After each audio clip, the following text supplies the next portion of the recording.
ഡാർലീസ് വേൾഡിലേക്ക് ഏവർക്കും സ്വാഗതം. ഞാൻ ഇന്ന് ഇവിടെ ഉണ്ടാക്കാൻ പോകുന്നത് ഒരു എഗ് ബുർജിയാണ്.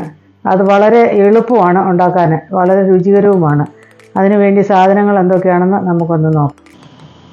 നമുക്കിവിടെ എഗ് ബുർജി ഉണ്ടാക്കാനായിട്ട് വേണ്ടിയത് 3 സവോള ചെറുതായിട്ട് ചോപ്പ് ചെയ്ത് വെച്ചിരിക്കുന്നത്, അതുപോലെ ഒരു 4 പച്ചമുളക്, ഒരു കഷ്ണം ഇഞ്ചി, കരിയാപ്പില, മല്ലിയില, അതുപോലെ ഒരു 3 തക്കാളിക്ക ചെറുതായിട്ട് അരിഞ്ഞ് വെച്ചിരിക്കുന്നത്, 4 മുട്ട അടിച്ച് വെച്ചിരിക്കുന്നത്.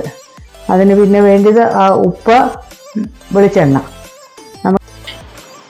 എഗ് ബുർജിക്ക് നമുക്ക് ചേർക്കാനുള്ള മസാല ഒരു 1/2 ടീസ്പൂൺ മുളക് പൊടി, 1/4 ടീസ്പൂൺ മഞ്ഞൾപ്പൊടി, 1/4 ടീസ്പൂൺ ഗരം മസാലപ്പൊടി. അതാണ് ഇനി ചേർക്കാനുള്ള മസാല.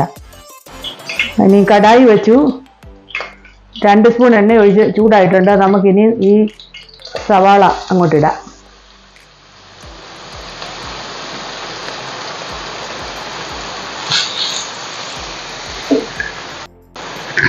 ഇഞ്ചി നമുക്ക് അങ്ങോട്ടിടാം. ഇതിൻ്റെ കൂട്ടത്തിൽ തന്നെ ഇഞ്ചി ഇടാം. ഇതോടൊപ്പം തന്നെ പച്ചമുളക് അങ്ങോട്ടിടാം.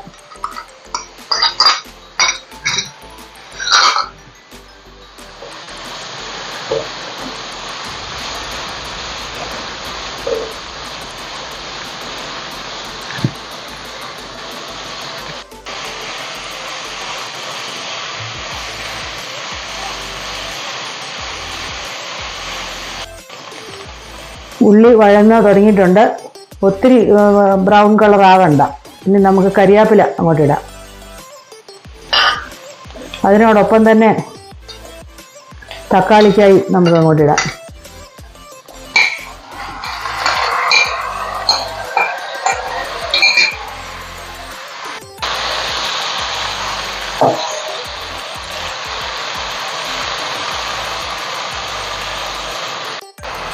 നമുക്ക് 1/2 ടീസ്പൂണ് ഉപ്പ് അങ്ങോട്ട് ഇടാം.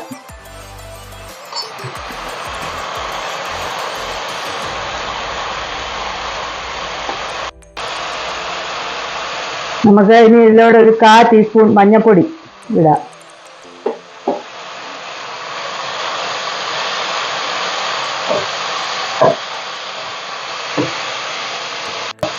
ഒരു ടീസ്പൂൺ മുളക് പൊടി നമുക്ക് അങ്ങോട്ട് ചേർക്കാം.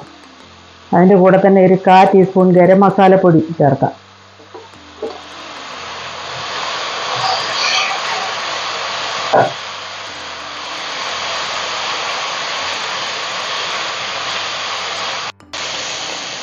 വെള്ളമൊക്കെ പറ്റി വഴന്നിട്ടുണ്ട്. നമുക്കിതിനകത്തോട്ട് അടിച്ചു വെച്ചിരിക്കുന്ന മുട്ട അങ്ങോട്ട് ആഡ് ചെയ്യാം.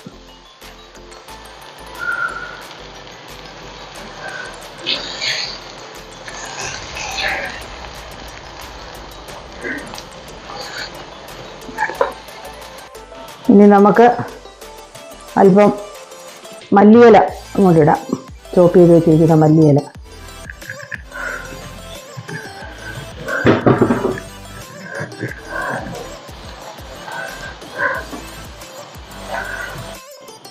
എഗ് ബുർജി ഇവിടെ റെഡി ആയിട്ടുണ്ട്. ഇത് ഉണ്ടാക്കാൻ വളരെ എളുപ്പമാണ്, രുചികരവുമാണ്. ഇത് ചോറിന് സൈഡ് ഡിഷായിട്ട് നമുക്ക് ഉപയോഗിക്കാം. അതുപോലെ ചപ്പാത്തിക്കും ബ്രെഡിനും ഒക്കെ ഉപയോഗിക്കാവുന്നതാണ്. എല്ലാവരും ഇത് ഉണ്ടാക്കി നോക്കണം. വീണ്ടും ഒരു വീഡിയോയുമായിട്ട് കാണുന്നിടം വരെ ബായ്.